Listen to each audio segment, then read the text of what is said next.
Okay, so now it's recording, so we could get started. So if anybody joins after the start time, then they'll be able to catch it on the YouTube channel, hopefully later today. Um, we had a third-party app patching yesterday about the Macintosh, and that is already on YouTube, so you can see that on our YouTube channel. Um, so to get started, we're going to talk about um, on this session basically third-party apps, so things like Chrome, Firefox, or not just browsers, but you have all sorts of applications that you need to install and make sure that they're updated. How do you know, if there's a new version? Um, what are the different ways different things will install? And we're going to kind of try to chat through all that. So some of it might be things you already know, but I'm hoping that there's some new things that you pick up.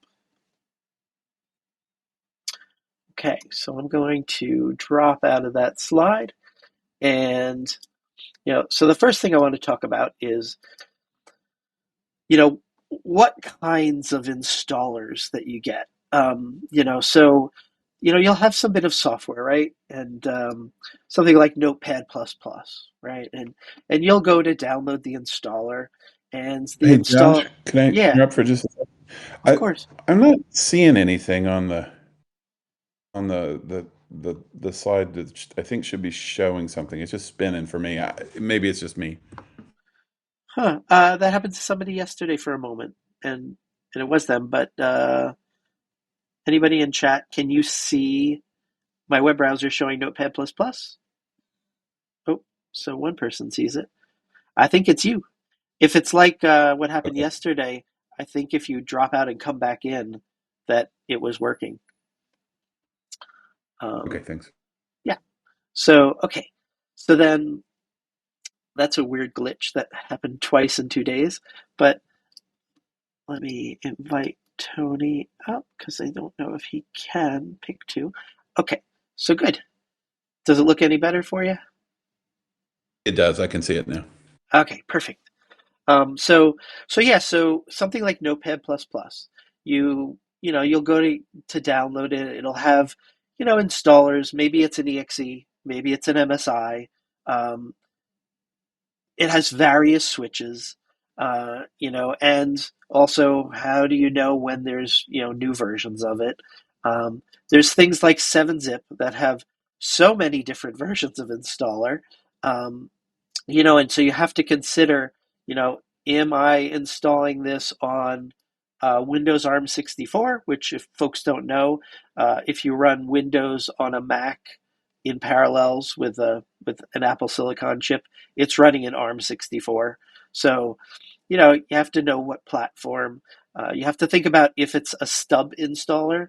So some installers provided by vendors are what I think it's the right term is a stub installer. So it's a little thing that downloads more stuff, and it's not necessarily good at running silently. Adobe, historically, if you ever would install Adobe products, you would always see that there would be this like download progress bar when you'd run their installs, and those are stub installers, and you'd have to really seek out the Adobe full installers to be able to install them silently. So, when you consider the different ways things install, um, and yeah, Firefox does that too. So it does require usually a bit of research, but we're going to talk about maybe two things at least on this session that may save you some time. And will make it easier to know about versions.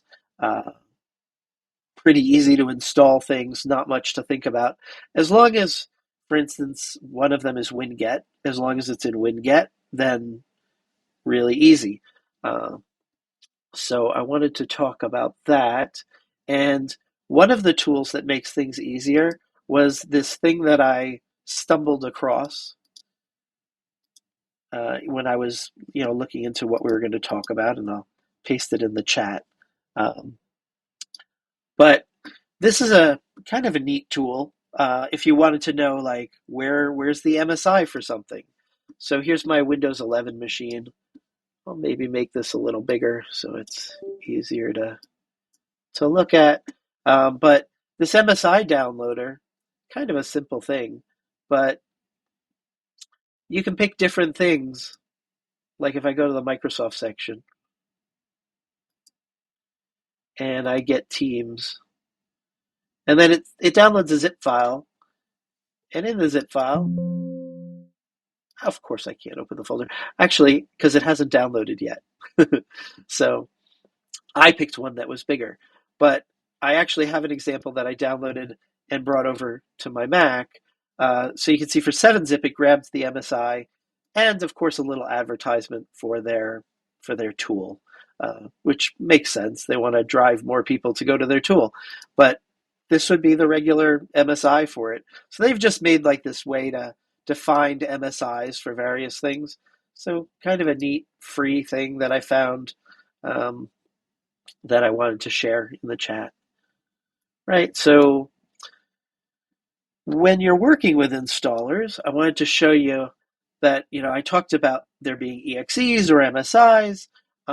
In FileWave, if you have an MSI, and the reason that I had that 7-zip MSI on my desktop is because, and I'll walk through this just so that you can actually see it. If you have an MSI, it's really, really easy. So you can drag and drop, and I'm going to put this on my Windows app, and it'll pop in here as a file set. And as long as the MSI uses standard silent switches, everything will be fine. This will silently install. Um, when you go to properties, there's this use MSI uninstaller. As long as the MSI is written with uninstall in mind, then you know that. So the point of that is test. Have a test machine.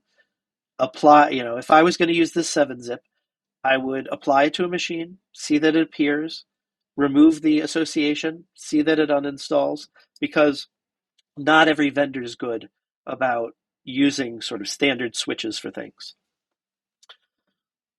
Okay, and there will be other cases like 7-zip. I was able to download this exe right from their website, right? So in the case of 7-zip, I downloaded the exe, and if I look at inside of this, I'll hold down Option, and so here's just the regular executable from their website. It was the full install, and the way that I'm running this, if you go to scripts, you can see that the exe is the activation script. So you guys probably know from looking at file sets that every file set can have requirement scripts that check if it should install, pre-flight scripts that happen before it. When you mouse over, it kind of describes the stage at which it does it. But activation scripts are the install. Post-flight, obviously, after the install. Verification happens every time, every 24 hours at startup, whenever a verification happens. And then there's uninstall things that happen too. But for this exe, when we look at properties for the file set, that little checkbox for using the MSI uninstall was checked. And if I do properties for this exe, I can see the switch. I know that 7-zip needs a /s. That makes it run silently. I know that. I also know that 7-zip doesn't take more than 15 minutes to install. So I usually change this from the infinite, which is the default, to 15 minutes on any installer that I know clearly should take less than 15 minutes. If you had a really big installer, like the full Adobe Creative Suite, it's possible 15 minutes would be too short and you might want to leave it on infinite. I wish maybe in the future we had maybe a 30-minute option too there, or that you could just plug in a number of minutes. But for now, just think of it that way. You don't want it to be infinite necessarily, because what happens if I didn't have this switch? And I just ran this file set without this switch. Well, the client would go to activate it, it would launch the exe, and there would be a dialog that you can't see, but is there nevertheless, and it never progresses. And the client just ends up stuck on running that file set and never gets to move forward. So it's just hung. So by making it terminate after a period of time, you kind of avoid that possibility. It makes it, if you were testing, this is much easier to figure out why is it hanging. Um, so I just wanted to point that out for an exe. Um, you know, a script could truly be a script. So, for instance, I could hit create here and say install .ps1 if I want it to be PowerShell, or install.bat if it's going to be a batch file. Um, in a script, you can put, virtually anything to happen. And so sometimes there will be things where you'll have an exe run, or you'll have a script run, or perhaps both. Um, and then in post flight, you might do things like delete icons that might appear from the installer that you can't figure out how to suppress. Um, so you can customize it quite a bit. Oh, and Michael's question in chat was, does FileWave still put BAT and PS1 scripts into var USR folder? So what happens is, if you run the FileWave Central admin on a Mac, then yes, it puts it by default into that Macintosh path. So if I make a new desktop file set, and I was to put something in, or in the case of so yes, it wants to do that by default. But here's that MSI that I dragged in, and that's actually a good point. Now, when I drag the MSI in, you can see it created it in a Windows structure. But there are scenarios when I make file sets from scratch where I'll look at the path and it'll be a var USR path, and I'll just have to move the things over. And it's because I'm running the admin on a Mac. Uh, if you want to avoid that behavior, I could run the admin in my Windows VM, and then all the paths would be Windows for my Windows file sets, and then I run the Mac admin. It's really just that.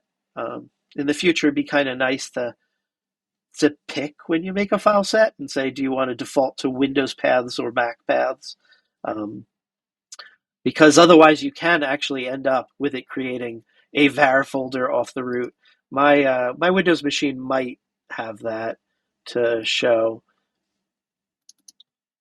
Yeah, see, I had a file set, and you end up with, I mean, it's not the end of the world, but you can end up creating this Macintosh sort of path because I had made a file set that had a script in here. So I just wanted to point that out. So thank you, Josh, Michael. can I chime in with something there? Yeah.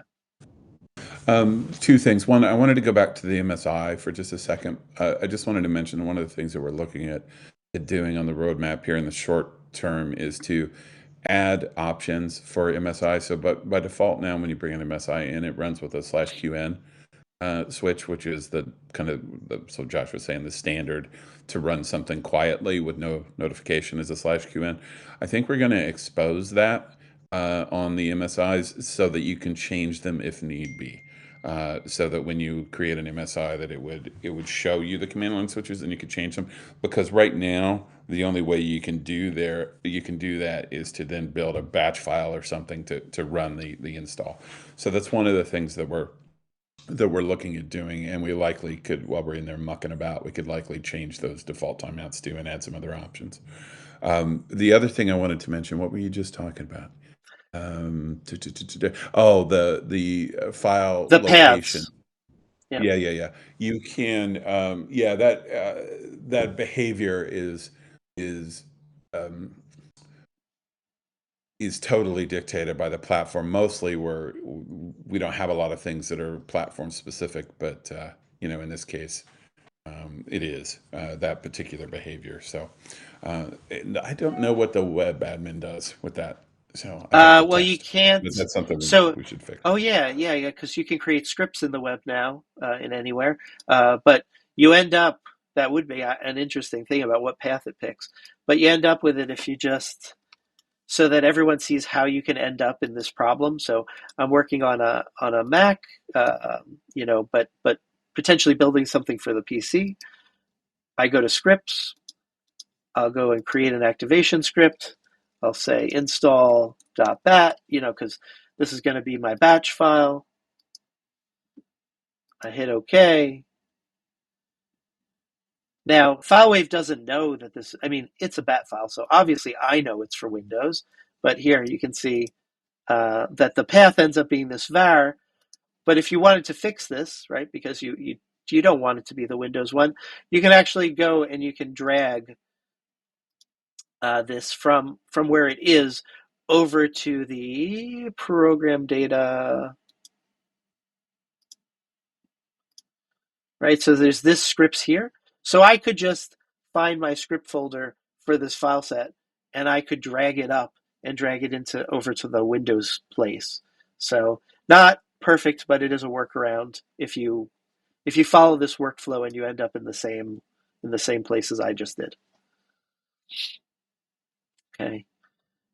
And and yeah, and like Michael said, some executables will have like dash dash help. Some will have a forward slash question mark. Some will have a forward slash H. As far as switches go, a lot of times Google can be the way to find it. But what we're going to show in the second half of this is something that I think, as long as it's in Winget, we'll eliminate a lot of that figuring out. But there is still some figuring out. So, and I'll show you what I mean. So, okay, so EXEs, I think we feel good about. I wanted to also show, I think, the FileWave TeamViewer. I think I had an example here that I wanted to talk about, where there's an uninstall. So for MSIs, there's that checkbox on properties, right? And as long as the MSI supports uninstall, that would work out. So that's if MSI exec slash X would support a silent uninstall slash X and probably slash S or slash Q.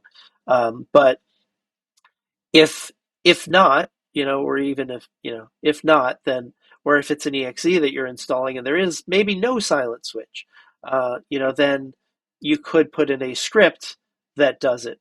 And you can see here, we're actually using slash X. We're figuring out the TeamViewer host identity. So I think in here, Sean probably did it this way because just the regular checkbox didn't do it. And so he was looking for a key and then handling the uninstall. But imagine an uninstall where you have to use really uninstall. You had to use some wacky switch that, just wasn't standard. You could get away with that by doing something like this in the script. And yeah, IT Ninja is great. That comes up a lot, and Stack Overflow comes up a bunch. And Spiceworks is another one that Spiceworks and IT Ninja would give me a lot of switches for things. Okay, so uninstalling, it was important to mention, and I've said it a couple of times, because when you install something, you want to figure out how to remove it. Because I'll give you an example of a mistake that I made 15 years ago. I packaged up Spybot Search and Destroy, thinking, well, Spybot's free, and it would be a great tool to push out. And I figured out how to silently push it out. And then, after some researching, I didn't know enough to look far enough. I found out, well, Spybot's not really free. Spybot was included with things like, in Ninite, you can install it and you'd get this feeling it was free. But if you read their website for commercial use, it was not free. So, where I was, it wouldn't be legal to use it the way I was using it. But at my house on my own machine, it would be free. So then I said, okay, I have to remove it from the machines, and that should be pretty easy. Well, when you go to remove Spybot Search and Destroy, it would prompt to ask you why you wanted to remove it, and they had no way to script making that box go away. So it was very painful after the fact to remove it.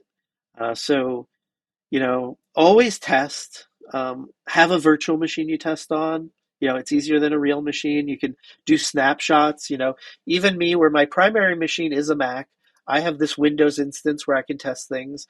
Although this Windows is Windows on ARM, it's not x86 or x64.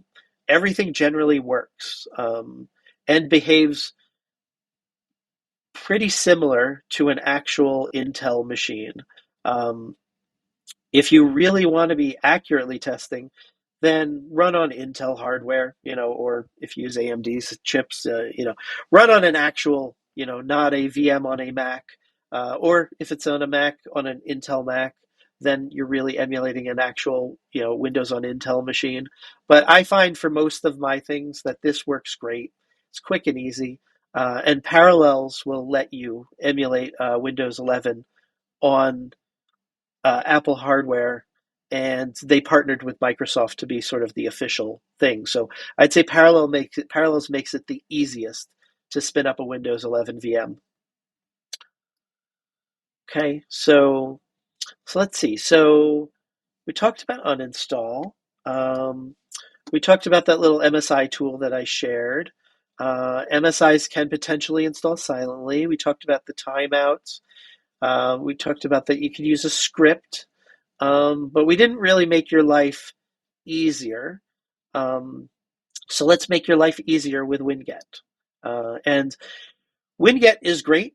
And if you tried to use Winget before last week or so, then I'm sorry if you were stuck.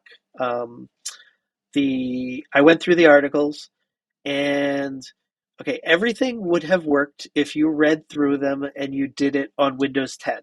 You probably had success if you did it on Windows 10, and really read through everything. There were two issues in the articles, and the articles are here in the KB. So if you just search for Winget, you'll get to this structure using Winget with FileWave. Um, so the two issues you would have run into, one was you have to have the Visual C++ redistributable, the latest, installed. And this is true on Windows 10 and Windows 11 lately with the latest Winget.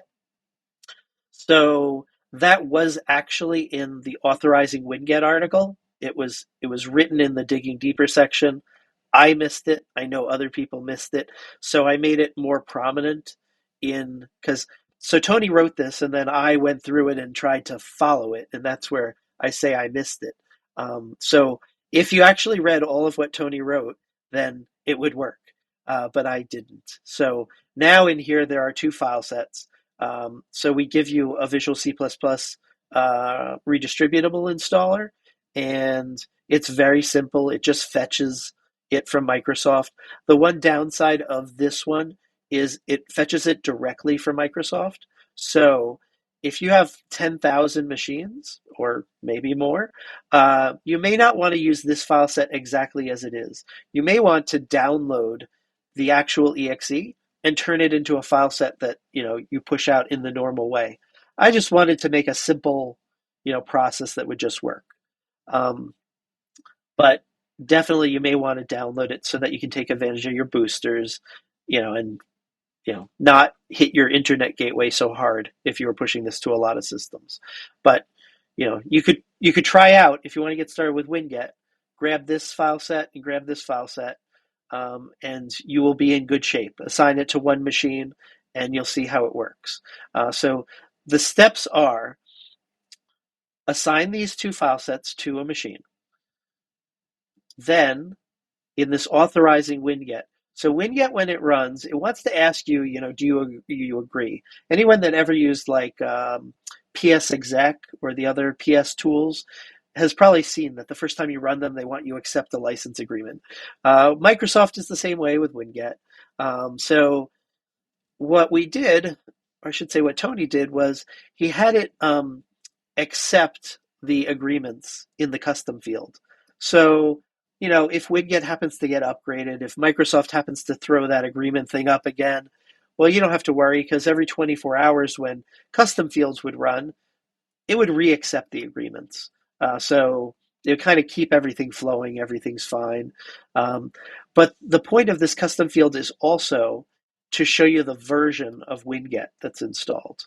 Um, Oh, and I should say that the other issue you would have run into trying to use Winget was Microsoft has a registry key for Winget, um, just like everybody else does. They put a key in app paths.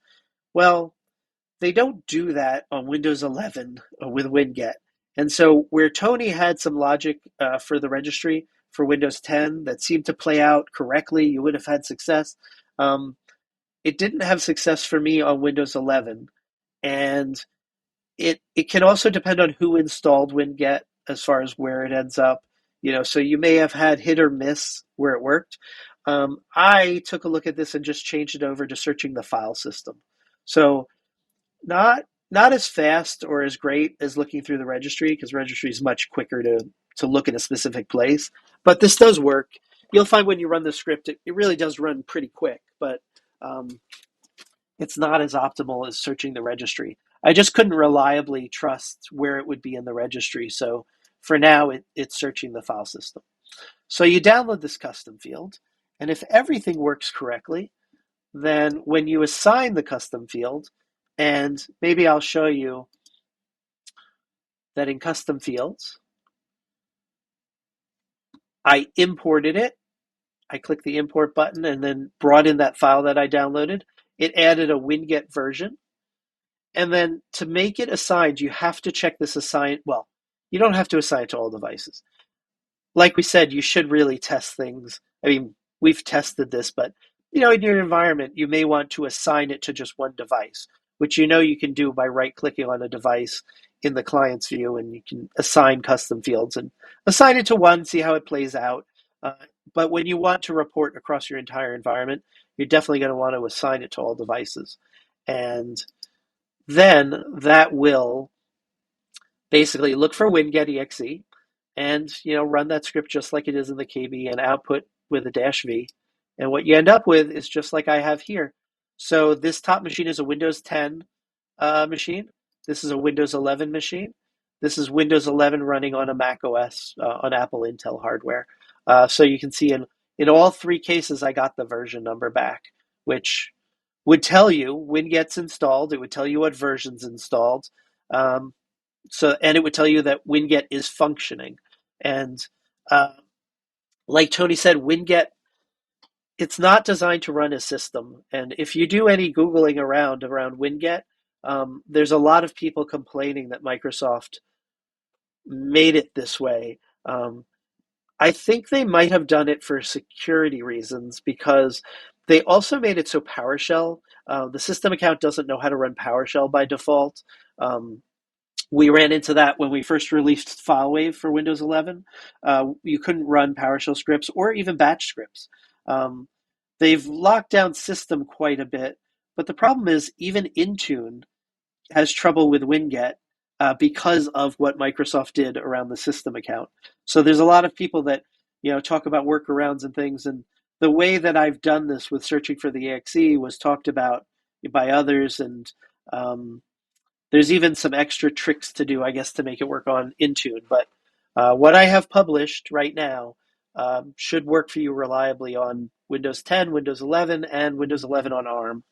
So we have our custom fields, right? So now if we want to, maybe use this command, we go to finding packages in the repository, right? You have to think about like what you want to find. And let me just bring up a command window because that would probably be good. And maybe I'll run as administrator. I always have that habit. Let's see if Winget is in my path. In this case, it is. So that won't always be the case. So depending on the user you're signed on with, if you do winget-v and you get that it can't find Winget, well, that's why here in the knowledge base, I have this little bit of code. So if you paste this, and paste this and paste this, into a script, it will jump into the folder and then you'll be able to use Winget. So I kind of left this in here because this is how we're getting FileWave to run it. And it would also handle if you ran into any trouble, in here. So over here in the KB, let's go and we'll see. So there's this search command, right? So let's go and look for something. So Winget. And actually, before I search, right, if I just run Winget, I didn't really have a valid switch. It'll kind of show you a bunch of things. And, we talk about some of these things in the KB, so you can kind of look through it. But Winget search, and I'll just use Firefox. You can see that it comes up with some results. You'll see there's MS Store, so Microsoft Store results and Winget results. You're focusing on the Winget results. You'll also see that Firefox is a good example. There's regular Firefox. There's the extended service release, is it? I forget. ESR is like the long-term release version of Firefox that doesn't change much over time. Then there's Firefox Beta, if you want to be running a beta version. They'll show the version number. We talk about this in the KB, but you don't have to install version 111. You can actually set the target to be a prior version as long as it's published in the Winget repository. I haven't really seen where you can query for what versions are valid, but if you know that you want like version 110.0 and you know that's a valid version, you could test installing it and see if that works. And then if that works, you could use the switch that targets that version. Um, so I know that I might want Mozilla.Firefox, right? That might be the thing that I want. So going back over to the KB, right? So I found it. We have this screenshot. I just want to help you to how you would walk through this. So now we're going to install a package. Well, I want to install it. I've used in these revised articles the dash dash exact. Um, there is a chance when you use an ID that it would match partially, and perhaps you'd get some variation of Mozilla Firefox, like maybe the ESR, when you don't mean to. So I use the dash dash exact. I use the ID that I'm looking for. To make it silent, we make it so that we accept the package agreements, accept the source agreements. The scope by default will be user, and you don't want Firefox to install just for the system user. That doesn't make sense. So you do it scope machine, so it installs for all users of the machine, right? Um, and it does it silently. And this will work as long as the vendor supports silent. So let's go through. I'm just going to take this. I'm going to copy it. And Josh, Yeah. can I just chime in for a second there? I just wanted to mention that this is on our roadmap, most likely to start in the summer, that we're going to put a front end on this within FileWave itself. So you just be able to search this repository, find the keyword, and then say, click generate, and it would create the file set for you for this thing. Now, what we are looking at doing is making sure that we keep it as a standard file set, though, so that you can make any changes that you like after the fact. So it's kind of a creation engine, not a total lifecycle management engine, but a creation engine for these things to make it a little bit easier. Yeah, that would be cool. And things like, embedding the default switches, to make it run how you'd want would be cool. So here I'm going to use that command, and it's going to download it, and it's going to install it. And I believe when this runs that I will end up with an icon on my desktop, so I'll know that it's installed. But you can see it's kind of doing its thing, and there we go. Pretty quick. And there's a Firefox icon. So that worked pretty reliably. Then let's say you want to upgrade. So again, pretty similar command, and then there'd be upgrade, and this would assume that there's a newer version to go to, right? And we mentioned the dash dash version, if you want to say to jump to a particular version, not the latest. And then in the kind of total life cycle of things, you might want to do silent. Now, this example with Firefox, there is a note about this, and Firefox is a good example where silent does not run silently. And I just want to show you, and I'll show you the workarounds that's in place.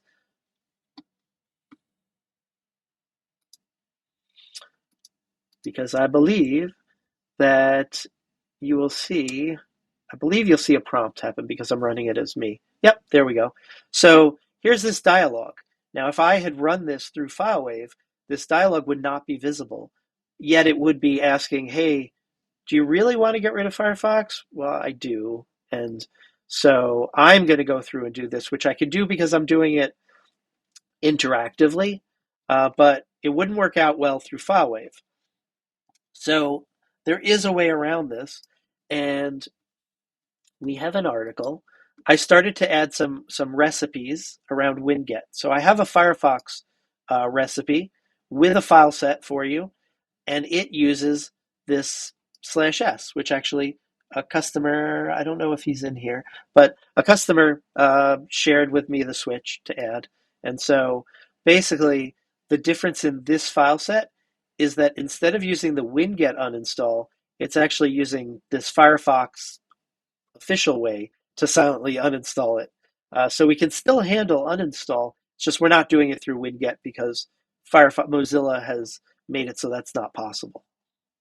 Okay. If you want just a little bit deeper info on that, there's a quiet uninstall string for most applications that you install that's in the registry, and there's an uninstall string. And in this case, Firefox uses what they've published uses the uninstall string. It does not use the quiet uninstall string. And if memory serves, there's not actually a quiet one published for this. So this is the equivalent of what the quiet uninstall string would be, but so you can change the behavior though, is Yeah. the key. Yeah.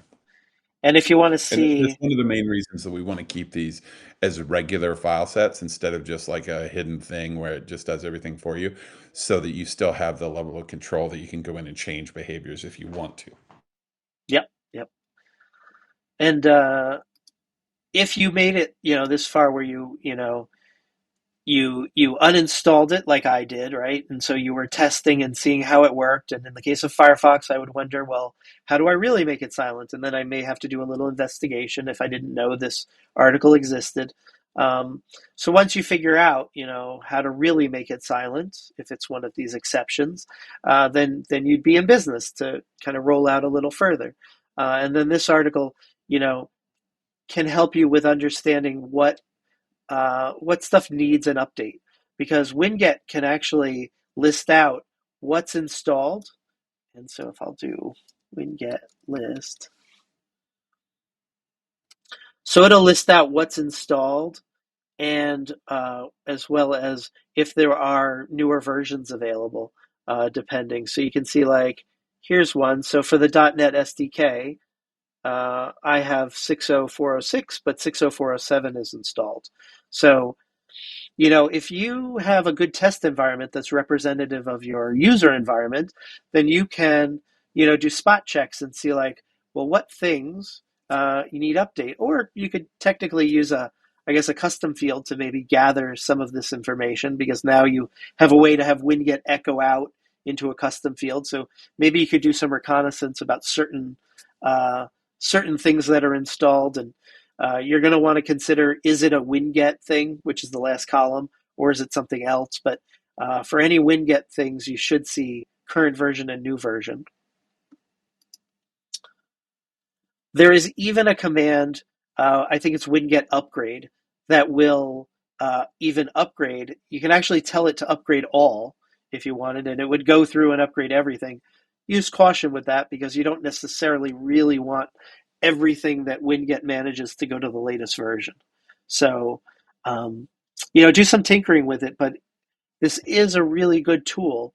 If you can find, following the directions, if you can find the things that you want to upgrade and install and such, this is a great time saver. And we have this article putting it all together. This uses Notepad++. You can just download this file set. You could assign it to something.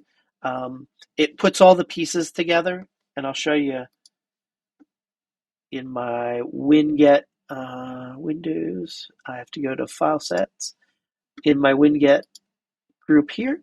So I have the Notepad++, we have a 7-zip and a Firefox in the knowledge base. So you have like three things that you could just right away get started and test this. If I go into Notepad++, you'll see that the only things in here are these three scripts, right? And if I go to scripts, because I always like to view the scripts that way, there's an activation script, a verification script, and a uninstall script, right? Basically, and these will follow the same as the knowledge base. I mean, this text will be identical to what I pasted in the knowledge base, and this file set, you'll notice it doesn't say Notepad++ in it. And when you read the article, you'll see why that is, and I'll show you how it knows this is Notepad++. It's because it takes an argument, the script. And so this file set, if I go to properties, you're going to see that there's a launch argument of notepad++.notepad++. So when install runs, it gets passed this as a variable, and it knows that this is for Notepad++. And for upgrade, the same thing. And for uninstall, same thing. So this file set is Notepad++ because in those three places, it's set to Notepad++. And in each of the cases, the code is identical. So if I wanted to make this for something else, I could make a new file set. I could duplicate this, I suppose, and then I could change Notepad++ to be, 7-zip, for instance, which is exactly how I made the 7-zip. So again, I go to properties and you'll see that 7zip.7zip is the variable. So, but otherwise, this file set and Notepad++ are identical. Firefox has that workaround for uninstall, so it differs. So you may want to make a note for yourself somewhere for any of the ones that differ from standard, so you don't end up duplicating them. You may want to name them like Winget, exception or something. But if I edit, what you'll see is that is upgrade, so that is not the one I wanted. If I go to remove, you'll see that it actually runs. I commented out the original stuff, and then I have this in here. I think I did that, so if I did duplicate it and I said, oh, what did I do? I could easily just get rid of the comments and make this sort of default. So in this case on the removal, when you look at properties, yeah, there's a parameter being passed, but it's not actually being used by the script. I just sort of left that as it was. So if I was to use these the way they are, the install would silently install. Every time there was a verification, it would look for a new version and upgrade, and you don't potentially want that. You want to think about if you want to get rid of the upgrade script on a file set, or if for each of these you might change the upgrade script to target the version that you consider to be your official version internally. So that way, every time a verify happens, it always checks that version 6 is installed. And when you're ready to go to version 7, you edit the upgrade script and change it so that it targets version 7. So that could be a way to do that. So, Or you even add that as an argument as well and oh yeah, do it yeah, yeah. from properties, then don't have to edit all three scripts. Yeah, So, that's true. That's true. Um, so anything that could be a launch argument can simplify, how you do things. It would be nice. It's a little bit of a thing to think about, but if a file set could have file set wide, either environment variables or launch arguments, like where they're always passed to every script, would be kind of neat to have sort of a running environment. But the way it is now, changing three scripts properties is pretty easy. Uh, and I want to show you what this looks like. So I associated these with, if I look at here, so I have Winget associated to all my Windows devices. I have the Visual C++ redistributable assigned to all my Windows devices. And it's a normal association. And for like 7-zip, it's a kiosk association in this case. I decided that it also makes it really easy to test and see how things are working. So I did as a kiosk association for the application, so I could do this little demo. Although this other checkbox brings up an interesting thing. If you didn't see Emma's video on Grafana 101, it's on the YouTube channel, and it can be a good introduction to Grafana and how you can show some reporting about how your file sets are doing. So, okay, so I have these associated. And so that means that in my machine here, when I go to the FileWave to the kiosk, you can see that I have 7-zip, Firefox, and Notepad. They all say install. So if I want to install Notepad++, and I'm a user and you want to save yourself from getting a ticket for them requesting it, well, I pick to install it. In the background, it's installing.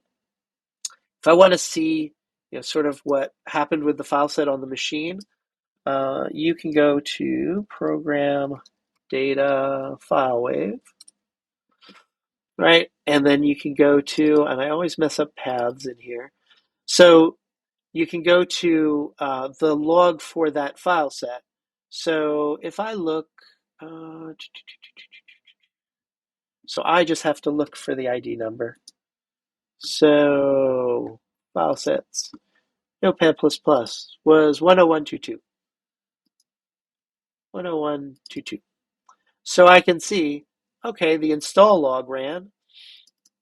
Well, what does it say? And you'll see in it, something like this. This was from before when I was testing because I've run this quite a few times on this machine. But here is the log from today, from right now. And so you can kind of see how it played out and, whether it thinks it installed or not. It does think that it successfully installed. Um, it actually thinks that it installed the ARM64 version of Notepad++, which is probably true because, like I said, I'm on a Windows machine that's on a Mac, so I am running the ARM version of Windows. And if I go to Start and I do Notepad, there's Notepad++, and there it's running. So as an end user, I was able to install this, and I didn't have to bother IT. And if I want to uninstall it because I don't use it anymore, I just click uninstall. And then, in a sec, that will change back to install. So if later I change my mind, I made a mistake. But now you can see there is no application. There's a search for Notepad++ on the web because this is Windows 11, but there's no more application. So, I can install 7-zip, I can install Firefox, and you'll see that I will get the icons on my desktop for, at least for Firefox. And it may take a moment while it does it. It's pulling it from Microsoft's repositories. So a couple of things to think about is this won't, in the current design, if you follow this exactly as we've done it, it won't take advantage of a booster. This, and because it is going directly. And if you have proxy servers, like if you're in education, you almost certainly have a proxy server. You want to think about, can your machines actually reach out to the content distribution network that these sit on? So again, this is why you would test. And here's Firefox. And I bet if I do 7-zip, there's 7-zip and there's Firefox. Both working pretty quick. So if you do it in kiosk, if that's an appropriate use case for you, the nice thing is you're not going to have all your users, even if you have 40,000 users, they're not all installing Firefox at the same time. They're kind of realizing that they want it and installing it. And the other nice thing about kiosk is everything has vulnerabilities at some point, right? And one of the reasons that this chat is good is because you have to think about in your everyday if you have vulnerable versions of things out there. This has a good mechanism for keeping things up to date very easily. It also has a mechanism for setting the version so you can make sure you don't break things. Like if you're in a school and you have state testing and Firefox must stay at version 111.0, you can target that version, right? Um, it will keep you up to date otherwise, so it will protect your environment. But the best protection is not having an application, right? So uh, why have Firefox on machines where they don't need it? Unless you say Firefox is our default, it's expected, it's on every machine. Of course, install it on every machine. But if it's kind of optional, like Notepad++ is allowed, but it's not like the official editor to use. You want people to use it if they want to use it, but otherwise it doesn't serve a purpose out there, then make it a kiosk app, because then it's not even out there to be vulnerable to begin with. Because there's always a gap. A vulnerability is detected, and then the vendor releases software, just like us, right? We find out that Apache has a vulnerability, we will schedule to do, to push it out, but we have to go through QA, and there's always a couple of weeks to do that. Um, every software vendor has that. So just don't have the software on the machines unless it's needed. It's a good approach, um, but install the things that you absolutely need, of course, as a regular association. So, any kind of questions? And I see. To self-update Winget. I have not looked to see if Winget updates itself, but actually the list command, since Winget knows that it's installed, if I do this list command, then it looks like this line here. Now, you'll notice that this line here, because Winget doesn't list Winget in the last column, I'm going to guess that the answer is no, unless there's another line with it mentioned with an updated version, um, which is interesting because you would think there really would be a way for it to self-update. I haven't looked at that, but that is a good question, a good thing for me to follow up on. Any other questions or any ways that people have used this, or any other tools I haven't talked about that? Hey, Josh, I have Yeah, one. yeah. So at the beginning, when you talked about using like a setup exe type, so the advantage of going that route and building your own is, of course, you get to use boosters and all that stuff, and there's no downloading from the internet and everything. But one thing I don't think you touched on that maybe you could just spend a half a minute on is if you wanted to control, let's say, 7-zip, and you wanted to do that from a standard file set, how can you use file set revisions to help you with that? You're right. I did not. So, and actually, you could do it even with Winget. Wait. Uh, no. Yeah, you could, because the scripts are considered part of the revision, right? So I'd have to think that through. But let's just talk about a normal one, but it's a good mental exercise to think about how it might apply to Winget too. Because, okay, so there's these things called revisions, right? And I don't have a Windows example uh, up here, but it's the same thing for Mac. So if I go to Mac OS apps and I go to my, oh, yeah, it's right in front of me. So if I go to Handbrake, for instance, um, you can see in here that there's a version 151 and a 161. Don't think about that this is a Mac app. It's just for anything, right? The contents when I pick 161 are different from the contents when I pick 151. So revisions are like, it's like you took two file sets and just kind of stuff them both into the same interface. Um, so you could do some neat things like I can make the association be against 151, and I can make, or actually even better, I can make the association be against what's called the default revision. So you can see 151 is the default revision. If all my machines are associated to this against the default revision, then when I change it so 161 is set as the default, now everything's going to move to that version. But one thing to think about with revisions, they're great because then I don't need to have like a Handbrake 151, Handbrake 161, and so on and so forth. It's all kind of packed into this single thing. But when you move from revision to revision, it is like you've removed, it's almost like you have separate file sets. So it removes 151 and installs 161. So any uninstall scripts would play out too, but it is much cleaner to have revisions, because now my 7-zip could have version 1, version 2, version 3 within the singular thing. And I can support moving to new versions very simply. Can you touch base on using default with that? How an association to default version could help? What do you mean? Or I can if you want me to. Yeah. Okay. So if you go into your revisions there again, Josh, can you go into the detail view for Uh, that one? just go there. Okay. And Yeah, then you'll manage notice that revision. yeah, manage revisions. You'll notice that in this view, you see that there are well, do you have one that's got some? Got some revisions. Oh, yeah. Let me go Yes. back to a handbrake because that has an example. Or actually, if you want, if you take your MSI for Oh, I settings could, up and drag it on top of the file set, it'll prompt you about creating another revision so people can see that too. if I, what, export it and then drag the file set back in? No, if you actually, well, you'd have to have it there. But if you drag and drop Yeah. a MSI on top of it, it will say, "Oh, do you want to create a new faucet or do Oh, you want to create a new I can, revision?" I can actually do that. There we go.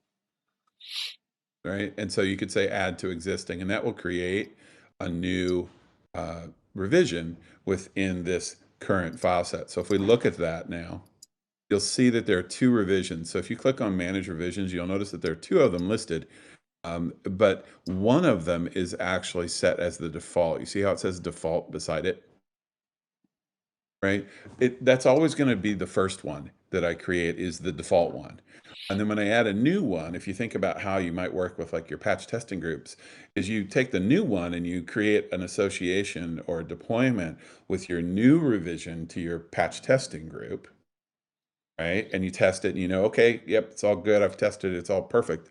And you want to switch the existing devices that had the old version to the new version.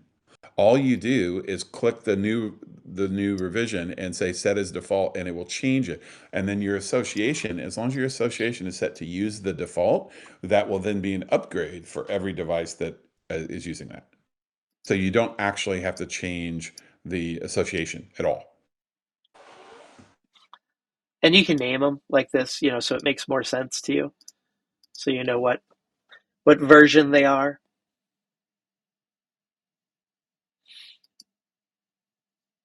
Yeah. And there you go. And if you, I don't know if you have any of those associated, Josh, but you'll see now if you attempted to take this one and associate it to a device, it will prompt you. If you've not used faucet revisions before, if you create an association even to like a placeholder, it's going to say, "Hey, which revision do you want to use?" Is this the one that yeah, I think that one is. Let's see how this plays out. So I'm going to pick, so I can always see that button there, select revisions, and then I can have it as the default, right? And this one is, this is not the same as picking this, right? Because this is picking whatever is the default, right? Because this will change as you change what the default is. But if I pick Correct. That's this, like a placeholder. So if you set it yeah, to default, it's a like a placeholder and it will make it be whatever the default version is. Or if you pick an explicit version, it's those explicit versions. right. So where I would imagine that I would use this is I would probably have it set to the default when I'm associating it to like all my machines.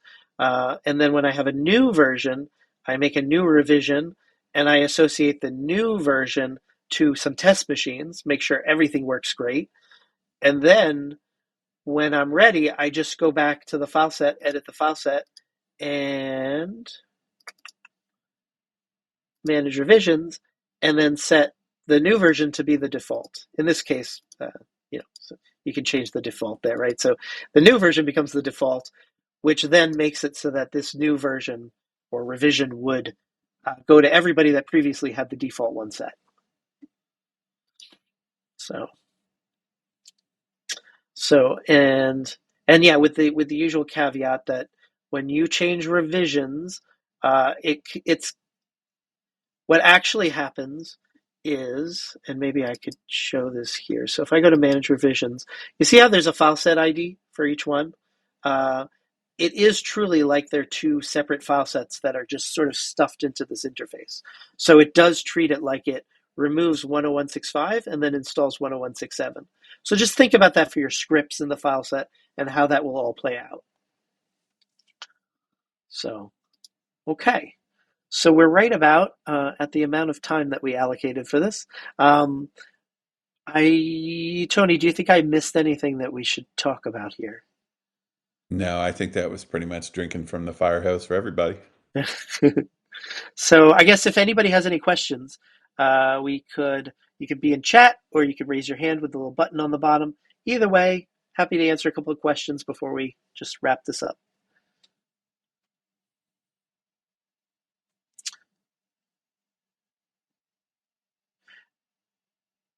And yes, what Michael wrote, if that was a statement, that is true. If it was a question, then yes. If the file set has an uninstall script, then the software will get uninstalled and reinstalled. And I suppose then the thing to think about is for an MSI where you're doing this, you want to think about, if this property is set, right? Because I believe that will play out too. Um, so, Yeah, personally, I think that particular property is backwards from the way it should be. Like it should oh, default to like, not having that checked behaviorally. That's yeah, more because the way I'd want it to be. it would be you'd probably more often want to script how what would happen or leave the thing behind. Yeah, I could see where the safer choice would be for it to be deselected and you only select it when you want it to be in place. But I'll I talk to guess the guy who's in charge of the product and see if we can get him to do anything about it. but you know why that probably was? It was probably because it was before revisions. So before revisions, it would make a lot of sense maybe for it to have been checked by default because it was just a It's plain kind of like an extension of self-healing for like a dot app. It's kind of like yeah, that. yeah, But I think in general, if you're pushing something out through an MSI, you probably don't want to remove it if you're yeah, initially installing it. I just think the default's backwards. It's nice that you can control it, yeah. but Oh, for it'd be sure. nice to change the default. Yeah. Yeah, and when it comes to customizing install strings with MSIs, I guess that how that uninstall behavior is, if that had the ability to tweak the switches, probably make it less likely you'd need to use a script to handle it. But, I always add things. So, okay. So I don't see any other questions. So, oh, maybe. Let's see how. Unless Larry has a question, he's typing, then we'll just wrap it up. Nope, thank you. Yeah, thank you everybody for attending, and it will go to YouTube either today or tomorrow. I'll reach out to Nina once I encode it, and so you'll be able to review this anytime. Okay, and thanks, guys. Thanks all.